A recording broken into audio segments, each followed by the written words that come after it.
देवी ब्रह्मचारिणी, दुर्गा मातेचे दुसरे रूप. ब्रह्म म्हणजे तप आणि चारिणी म्हणजे आचरण करणारी.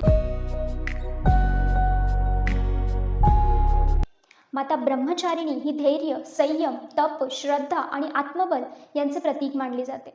भगवान शंकर हेच आपले पती व्हावेत असा माता पार्वतीचा दृढ निश्चय होता.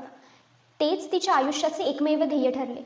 या निश्चयासाठी तिने कठोर तप सुरू केला. सहस्रावधी वर्षे तिने अन्न त्यागून अगदी पाने, फळे, मुळे खाऊन तप करत राहिली. नंतर तेही सोडून दिले आणि शेवटी सगळं काही त्यागून फक्त पाण्यावर जगू लागली. इतकंच नाही तर काही काळाने तिने पाण्याचाही त्याग केला. तिच्या या कठोर तपामुळे तिला ब्रह्मचारिणी हे नाव मिळाले. तिच्या तपोबलामुळे सर्व देव, ऋषी, सिद्ध, गंधर्व प्रभावित झाले. अखेरीस भगवान शंकर तिच्या या दृढ संकल्पाला मान्यता देऊन तिला पत्नी म्हणून स्वीकारले. अशीच एक कथा सीमाची. लग्नाला अगदी 9 दिवसही झाले नाही की सासरवास सुरू झाला होता. सासरकडची पूर्ण जबाबदारी तिच्यावर आली होती. पण तिला तिची आईची शिकवण नेहमी आठवायची. संयम ठेव, हेही दिवस निघून जातील. काही वर्षे खूप वाईट गेली. तिला खूप काही सहन करावं लागलं. पण तिने कधीच स्वतःचा संयम तुटू दिला नाही. प्रत्येक परिस्थितीकडे अगदी सकारात्मक नजरेने पाहिले.